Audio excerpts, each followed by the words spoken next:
Alors bonjour à chacun de vous, ça fait plaisir de vous voir. Donc vous connaissez probablement tous bien l'histoire du fils prodigue en Luc 15. Un fils réclame son héritage par le dilapider dans la débauche, finit affamé, mangeant la nourriture des cochons, puis revient repentant, accueilli à bras ouverts par son père. Mais laissez-moi vous poser une question. Que se serait-il passé si au lieu de se retrouver seul et affamé, ses amis de débauche l'avaient soutenu, nourri, aidé financièrement? Aurait-il ressenti le besoin de revenir? Aurait-il reconnu ses fautes? Aurait-il découvert l'amour, le pardon et la grâce de son père?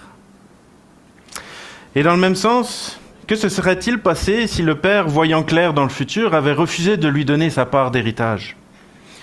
Sans doute l'aurait-il protégé de bien des souffrances. Mais ce fils ne serait jamais allé au bout de son orgueil, jamais il n'aurait goûté à la folie de sa propre voix, et peut-être n'aurait-il jamais compris l'amour de son père. Finalement, n'aurait-il pas fini comme son frère aîné? Fidèle, oui, mais aveugle à l'amour dont il était aimé. Écoutons sa réaction, Luc chapitre 15, versets 25 à 31. Or, le fils aîné était dans les champs. Lorsqu'il revint et approcha de la maison, il entendit la musique et les danses. Il appela un des serviteurs et lui demanda ce que c'était. Ce serviteur lui dit « Ton frère est de retour, et parce qu'il l'a retrouvé en bonne santé, ton père a tué le veau gras. » Il se mit en colère et ne voulut pas entrer. Son père sortit et le pria d'entrer.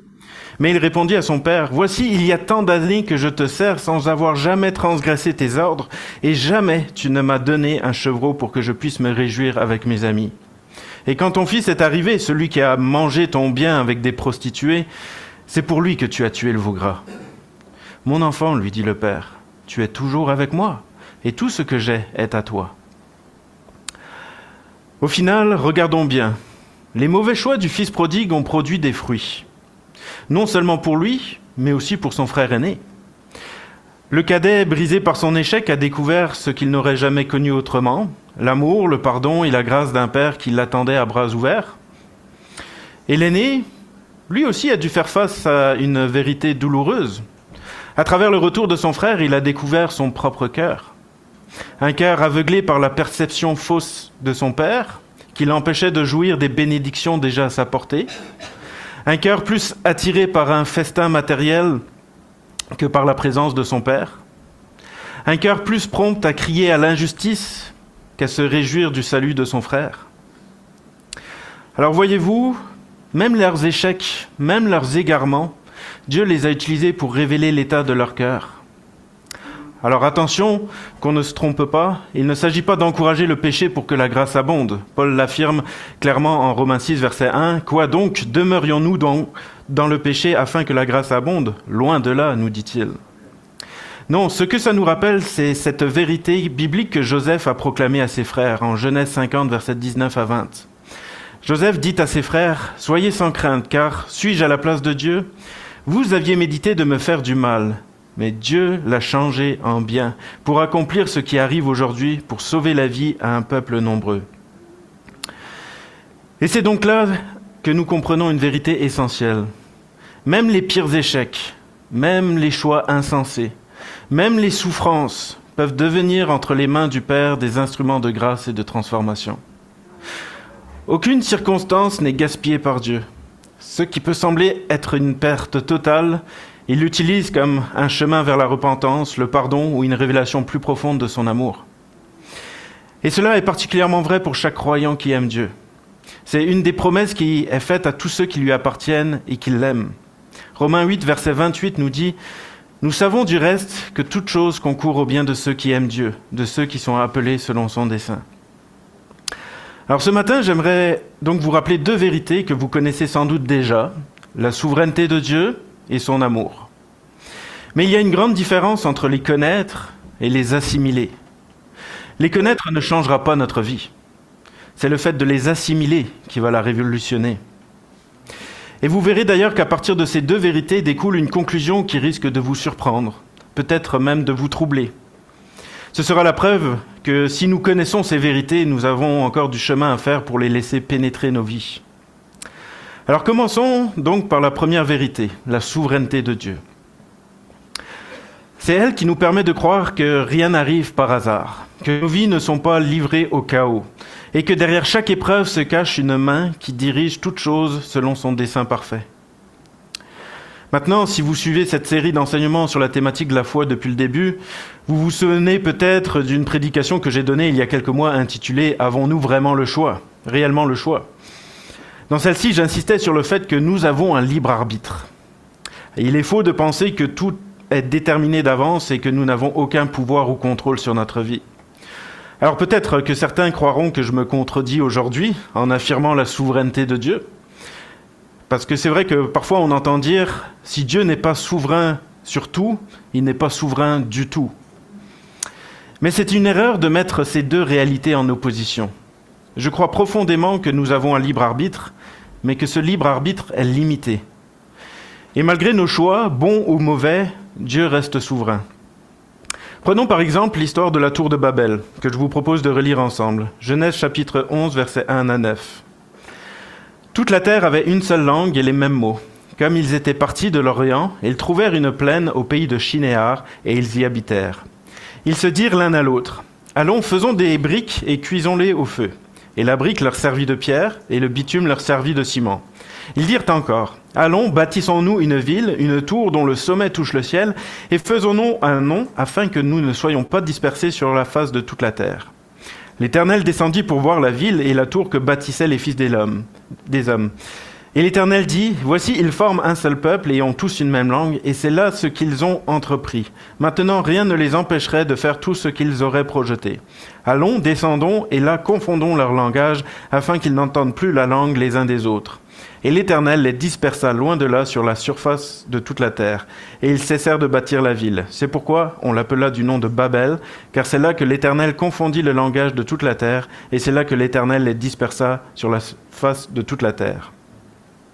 Donc dans ce récit, on voit parfaitement les deux vérités coexister. D'un côté, on a le libre arbitre humain, limité. Les hommes décident d'unir leurs forces, ils entreprennent un grand projet, ils choisissent leur voie. Mais d'un autre côté, on voit la souveraineté de Dieu. Il met une limite, il intervient, et il disperse les peuples, et au final, c'est son plan qui s'accomplit. À ce sujet, j'ai beaucoup apprécié le schéma que Jean nous avait présenté lorsqu'il avait parlé de la providence de Dieu. Je me permets de vous le partager à nouveau, car il illustre parfaitement ma pensée. Sur le schéma donc, que vous voyez à l'écran, on distingue des points jaunes, appelés points de convergence. Ce sont des étapes que Dieu a fixées d'avance. Peu importe les décisions que nous prenons en chemin, Dieu s'assure que nous atteignons toujours le prochain point de convergence. Ainsi, d'un côté, l'être humain exerce de vrais choix, il a plusieurs possibilités, mais de l'autre, le plan de Dieu demeure inchangé. Quels que soient nos choix, la destination décrétée par lui est atteinte quoi qu'il en soit. En d'autres termes, notre libre arbitre est bien réel, mais il est limité. Nous avons la responsabilité du chemin que nous choisissons, mais nous ne pouvons pas annuler ou dévier la finalité que Dieu a déterminée.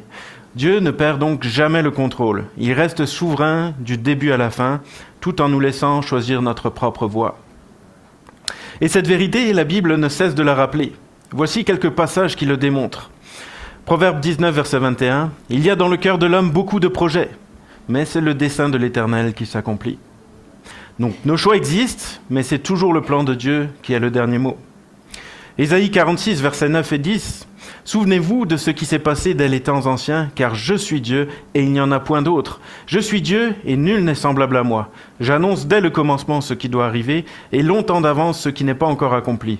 Je dis, mes arrêts subsisteront et j'exécuterai toute ma volonté. » Donc rien n'échappe à son contrôle, rien n'est en dehors de sa main. Job 42, verset 2. « Je reconnais que tu peux tout et que rien ne s'oppose à tes pensées. » Même donc quand tout semble perdu, Dieu garde la maîtrise parfaite de chaque situation. Bien sûr, un autre passage que nous avons beaucoup entendu parler pendant la pandémie, Psaume 46, verset 11, « Arrêtez et sachez que je suis Dieu. Je domine sur les nations, je domine sur la terre. » Ou encore le Psaume 115, verset 3, « Notre Dieu est au ciel, il fait tout ce qu'il veut. » Voilà donc pourquoi nous pouvons affirmer avec certitude, Dieu est souverain. Et cette vérité change complètement notre manière de vivre nos épreuves. Si Dieu garde toujours le contrôle, alors même quand nos choix sont imparfaits, même quand les circonstances semblent nous échapper, nous savons que la main de Dieu nous conduit vers le prochain point qu'il a fixé. Cela veut dire qu'au lieu d'être anxieux, nous pouvons choisir la confiance. Au lieu de dire « Pourquoi est-ce que cela m'arrive ?», on peut dire « Seigneur, je ne comprends pas tout, mais je sais que tu tiens tout dans ta main. » Quand nous saisissons la souveraineté de Dieu, nos inquiétudes se taisent et la paix prend place, car nous savons que rien, absolument rien, ne peut nous faire sortir du plan que Dieu a établi. Il est important de comprendre ceci. Rien n'arrive dans nos vies sans que Dieu le permette. Derrière chaque épreuve, qu'elle soit causée par des circonstances naturelles, par des hommes hostiles ou même par l'action de Satan, Dieu reste souverain. Il ne perd jamais le contrôle. Cela veut dire que d'une manière ou d'une autre, toutes nos épreuves viennent de sa main. Job l'a bien compris, après avoir tout perdu, il a déclaré au chapitre 2, verset 10, « Nous recevons de Dieu le bien et nous ne recevrions pas aussi le mal. » En tout cela, Job ne pécha point par ses lèvres, nous précise le texte. Et souvenez-vous de Paul, son écharpe dans la chair, il l'appelait un ange de Satan, venu le frapper. Mais il dit en même temps, « Il m'a été mis une écharde », 2 Corinthiens 12, verset 7. Dieu l'avait permise pour le garder dans l'humilité. Autrement dit, même quand Satan agit, Dieu reste le véritable maître de la situation. Cela peut nous heurter, mais c'est en réalité une grande source de consolation. Si Dieu est responsable de mes épreuves, alors elles ne sont jamais absurdes ni inutiles. Elles font partie d'un plan précis, préparé par un Père qui m'aime. On attribue souvent à Spurgeon cette belle image.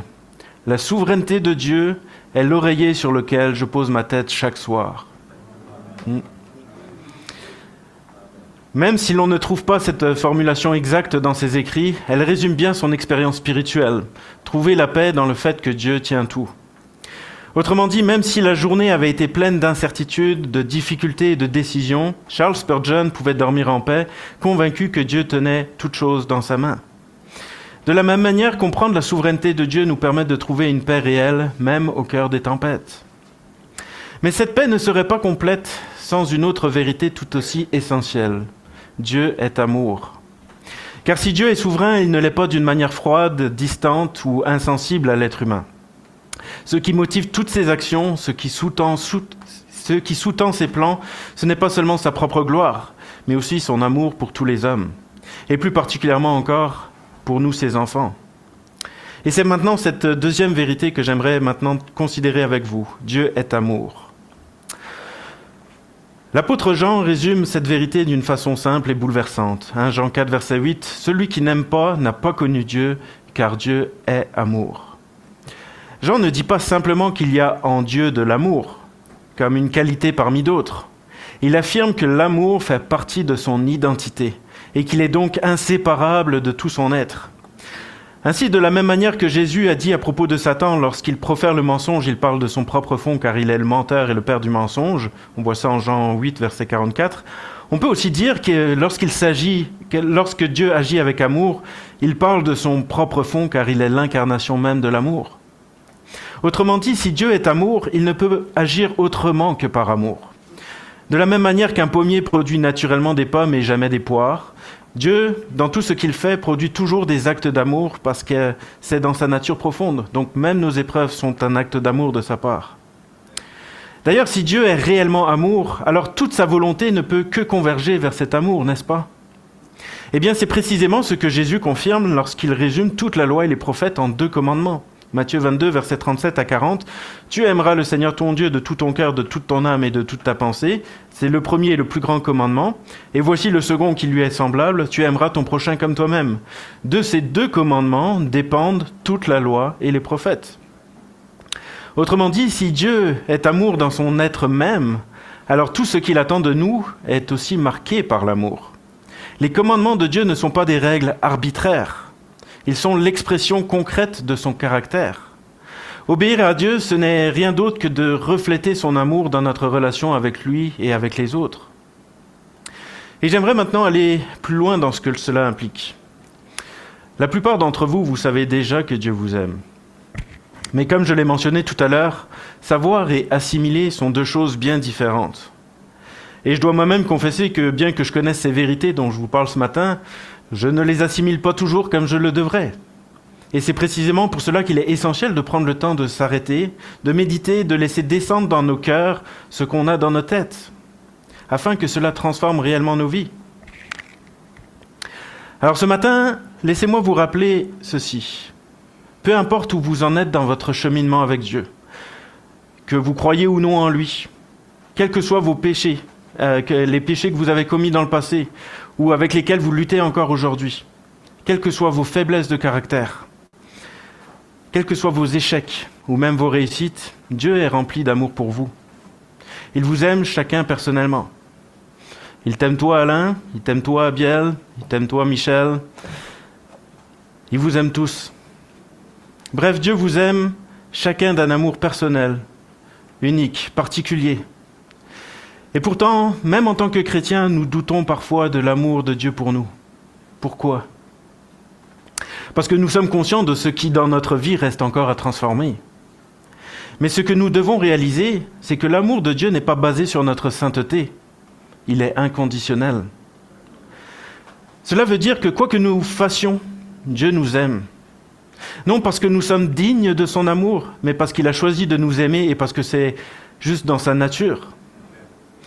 L'apôtre Paul l'exprime magnifiquement lorsqu'il écrit ceci, Romains 5, versets 8 à 11. « Mais Dieu prouve son amour envers nous, en ce que lorsque nous étions encore des pécheurs, Christ est mort pour nous. À plus forte raison donc, maintenant que nous sommes justifiés par son sang, serons-nous sauvés par lui de la colère. Car si lorsque nous étions ennemis, nous avons été réconciliés avec Dieu par la mort de son Fils, à plus forte raison, étant réconciliés, serons-nous sauvés par sa vie. Et non seulement cela, mais encore nous nous glorifions en Dieu par notre Seigneur Jésus-Christ, par qui maintenant nous avons obtenu la réconciliation. » Posons-nous cette question. À qui Dieu a-t-il montré son amour en envoyant Jésus mourir sur la croix ? Était-ce à des disciples qui l'aimaient déjà et avaient déjà décidé de le suivre ? Était-ce à des hommes parfaits ? À des saints irréprochables ? Non.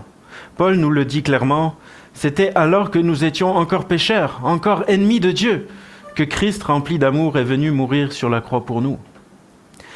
Et si ce matin vous n'avez pas encore donné votre vie à Christ, savez-vous que Dieu a ce réel désir de vous sauver tous ?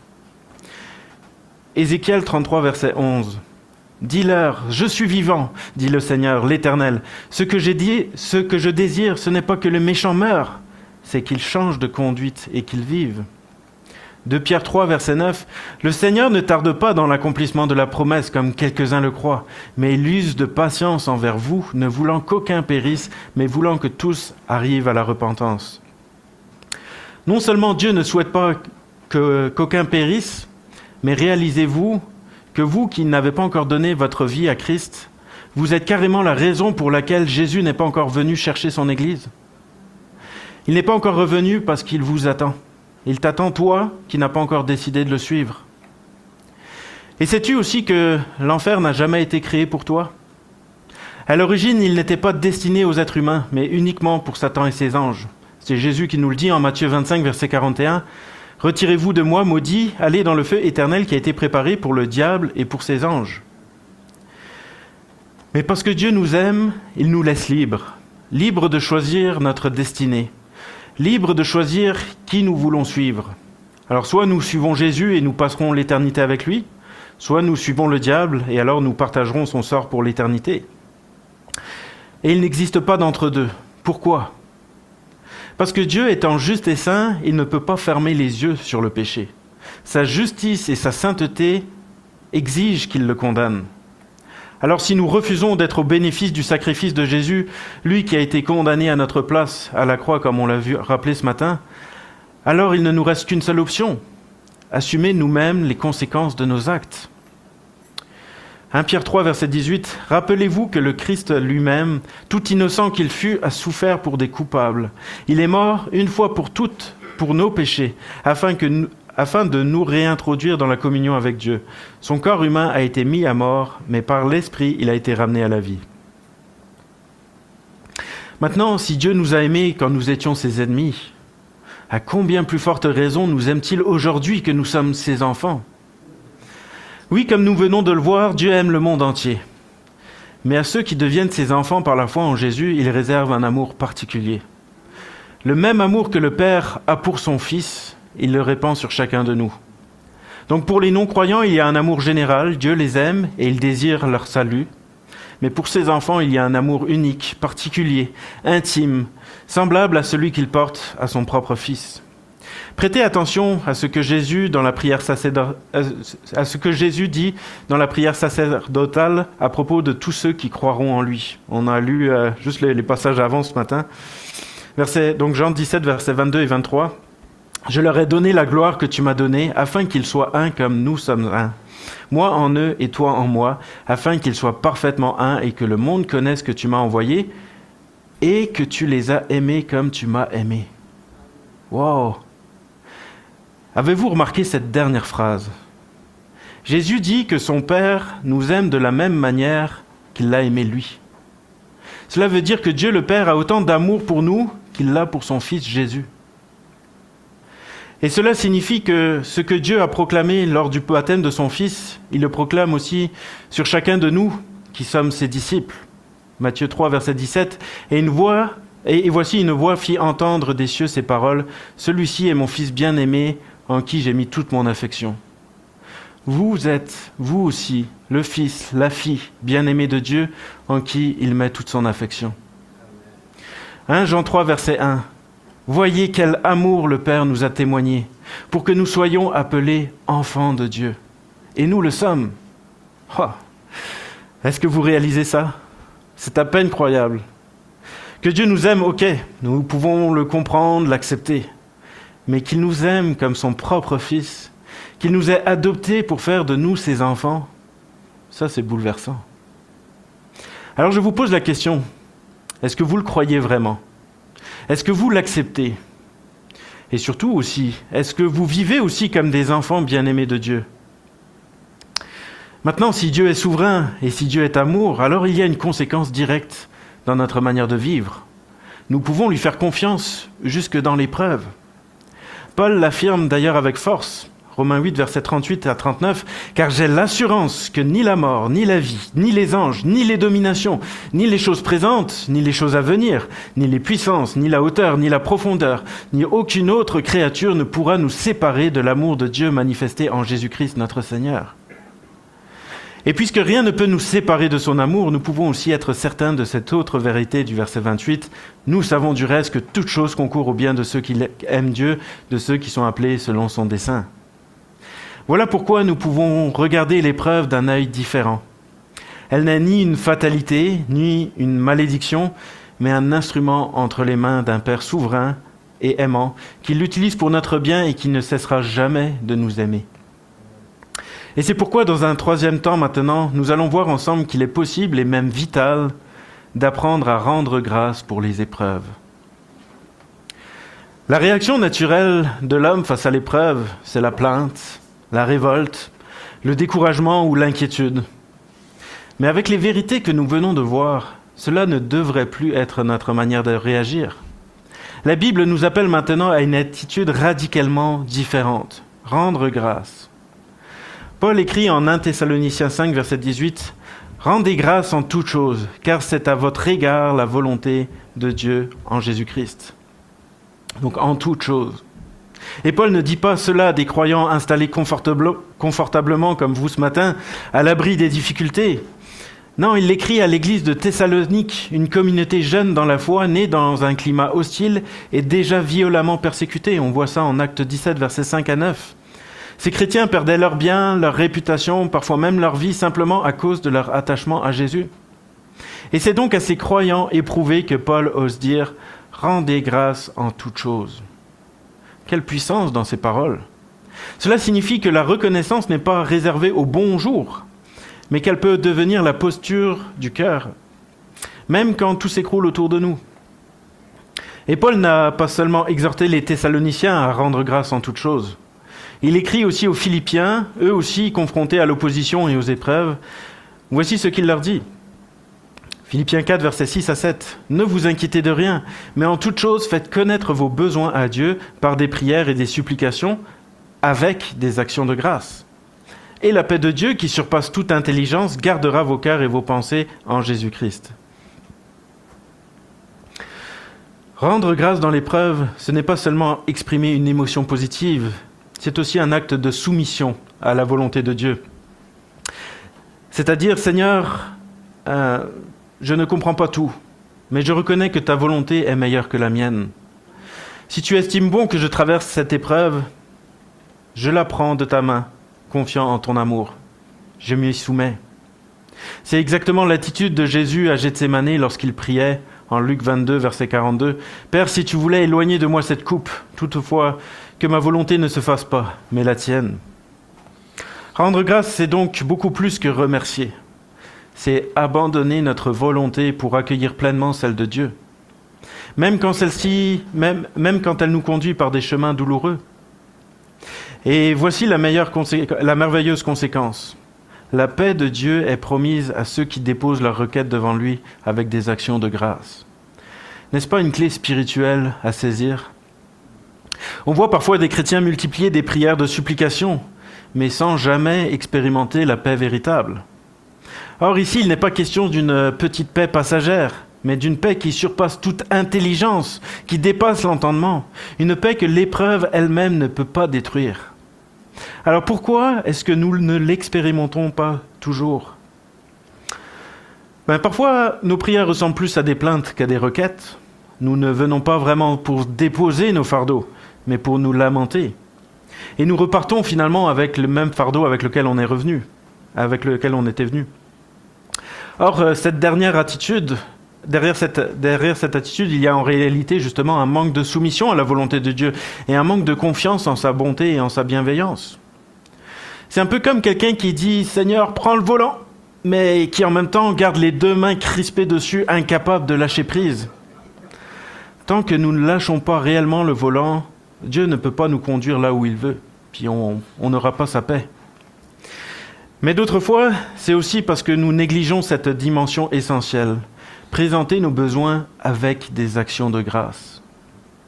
Alors posons-nous la question, quand nous prions pour nos besoins, est-ce que nous le faisons avec action de grâce? 2 versets plus haut, Paul disait encore, Philippiens 4,4, « Réjouissez-vous toujours dans le Seigneur. » Je le répète, réjouissez-vous. Et il tenait aussi le même langage aux Thessaloniciens, chapitre 5, verset 16, « Soyez toujours joyeux. » Il n'est donc pas question ici d'une joie passagère qui dépend des circonstances, mais d'une joie constante, quels que soient les événements que nous traversons. Alors comment est-ce possible? La clé est dans cette précision, se réjouir dans le Seigneur. Autrement dit, il s'agit d'apprendre à regarder notre vie avec des yeux spirituels, avec les yeux de la foi. La foi que Dieu est souverain, la foi que Dieu est amour, la foi que toute chose concourt au bien de ceux qui l'aiment. Les yeux de la foi ne restent pas fixés sur l'épreuve elle-même, mais sur ce que Dieu veut accomplir à travers elle. C'est exactement ce que Jacques exprime quand il écrit au chapitre 1, versets 2 à 4. « Mes frères, regardez comme un sujet de joie complète, les diverses épreuves auxquelles vous pouvez être exposés, sachant que l'épreuve de votre foi produit la patience. Mais il faut que la patience accomplisse parfaitement son œuvre afin que vous soyez parfaits et accomplis sans faillir en rien. » Jacques ne parle pas d'une joie superficielle, mais d'une joie complète. Et la clé est dans le verset 3. Sachant que l'épreuve de votre foi produit la patience. 2 mots sont ici essentiels. Sachant, on peut se réjouir parce que nous avons une certitude, et produit, nous pouvons nous réjouir parce que nous savons qu'un fruit va jaillir de l'épreuve. Nous pouvons donc nous réjouir et rendre grâce pour les épreuves lorsque, par les yeux de la foi, nous discernons le plan de Dieu au milieu de ce que nous traversons. Car tout est une question de regard. Comme l'avait souligné mon père lorsqu'il était venu prêcher sur le thème de se réjouir, tout dépend de la manière dont nous choisissons de voir nos circonstances. Il avait notamment dit une phrase que j'ai beaucoup aimée et que j'ai retenue, que j'affiche ici à l'écran. Au lieu de regarder à Christ à travers les circonstances, il faut regarder les circonstances à travers Christ.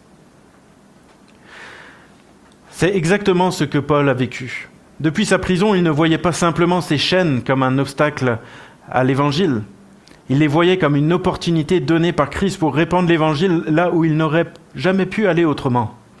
C'est pourquoi il écrit en Philippiens 1, verset 13, « Nul n'ignore que c'est pour Christ que je suis dans les liens. » Autrement dit, Paul ne voyait pas Christ à travers ses chaînes, il voyait ses chaînes à travers Christ.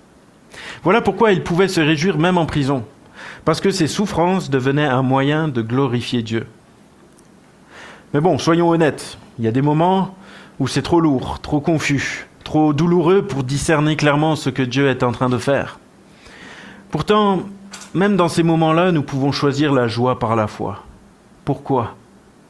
Parce que nous avons cette promesse certaine à laquelle nous raccrocher et que j'ai citée plusieurs fois. Romains 8, 28. Nous savons du reste que toute chose concourt au bien de ceux qui aiment Dieu, de ceux qui sont appelés selon son dessein. Autrement dit, même si la douleur est réelle, nous pouvons garder cette certitude. Dieu est souverain, Dieu est amour, et rien dans notre vie n'est inutile entre ses mains. Voilà pourquoi nous pouvons rendre grâce et nous réjouir en toutes choses.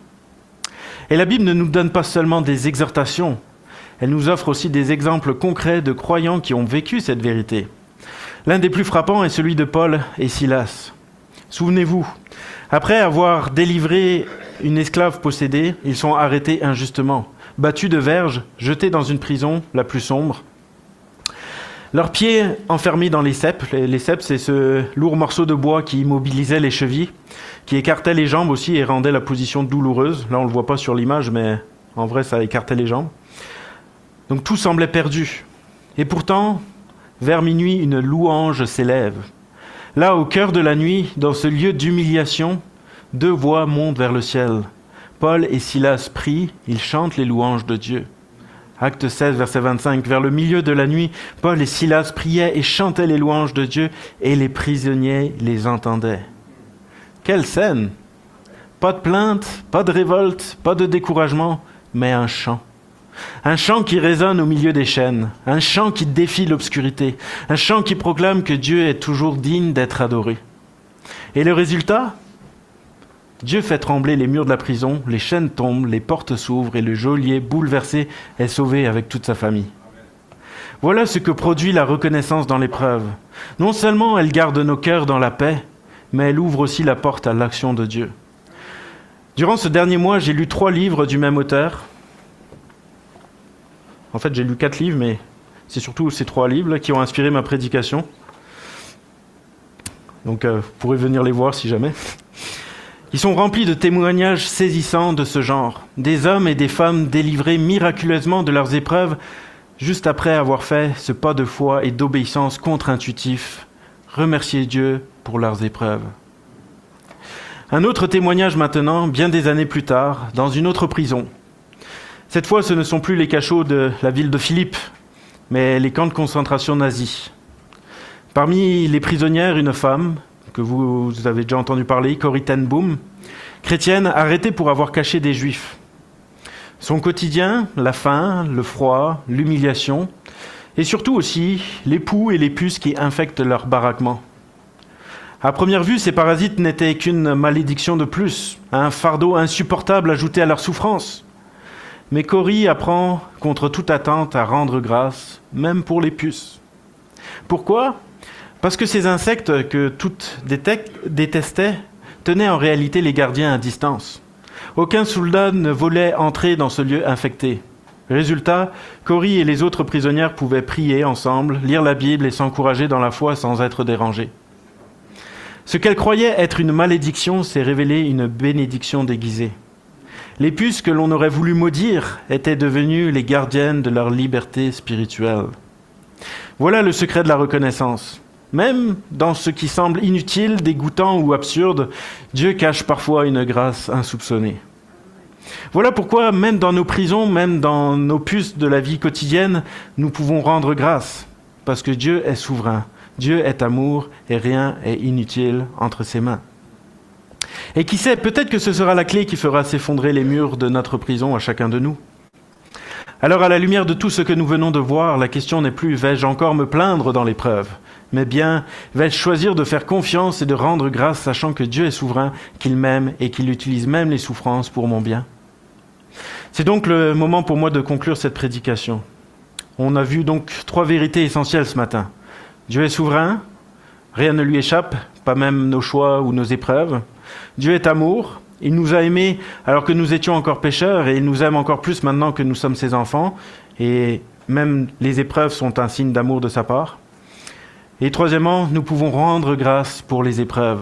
Non parce qu'elles sont agréables, mais parce qu'elles sont entre les mains d'un Père qui les transforme en instruments de grâce. Souvenons-nous de ce que Joseph a déclaré à ses frères après toutes les injustices et les souffrances qu'il avait traversées. « Vous aviez médité de me faire du mal, mais Dieu l'a changé en bien, pour accomplir ce qui arrive aujourd'hui pour sauver la vie à un peuple nombreux. » Ce que Joseph avait compris, Paul l'a confirmé en Romains 8. Nous savons du reste que toute chose concourt au bien de ceux qui aiment Dieu. Voilà pourquoi même si nous ne comprenons pas tout, même si la douleur est réelle, nous pouvons marcher dans la confiance, dans la sérénité et même dans la reconnaissance. Alors, étant bien-aimés de Dieu, cessons les plaintes, choisissons la joie, que nos vies deviennent un témoignage vivant que Dieu est souverain, qu'il est amour, et que dans ses mains, même l'épreuve la plus sombre peut devenir une bénédiction. Un chrétien qui se lamente, comme tout le monde, n'impressionne personne. Mais un chrétien qui loue Dieu dans l'épreuve, ça c'est un témoignage qui bouleverse les cœurs. Alors, regardons autour de nous, le monde ploie sous les plaintes, les inquiétudes, les colères, mais nous avons une espérance vivante. Nous savons que Dieu est souverain. Nous savons que Dieu est amour. Nous savons que toutes choses, même les pires, concourent à notre bien. Alors ce matin, je veux vous lancer un défi. Ne quittons pas ce lieu sans mettre en pratique ce que nous venons d'entendre. Prenons nos épreuves, oui, chacune de nos épreuves, même celles qui nous font mal, et apportons-les à Dieu. Non pas dans la plainte, mais dans la reconnaissance. Comme Paul et Silas dans leur prison, comme Corrie ten Boom au milieu des puces, comme Joseph devant ses frères, aujourd'hui encore, Dieu peut transformer ce qui nous écrase en instruments de grâce. Alors pourquoi ne pas commencer maintenant ? Levons-nous et faisons monter une louange de gratitude au Seigneur, pas seulement pour nos bénédictions, mais aussi pour nos épreuves. Car c'est souvent par elles que Dieu prépare les plus grandes victoires. Amen. Donc je vous laisse louer Dieu pour vos épreuves.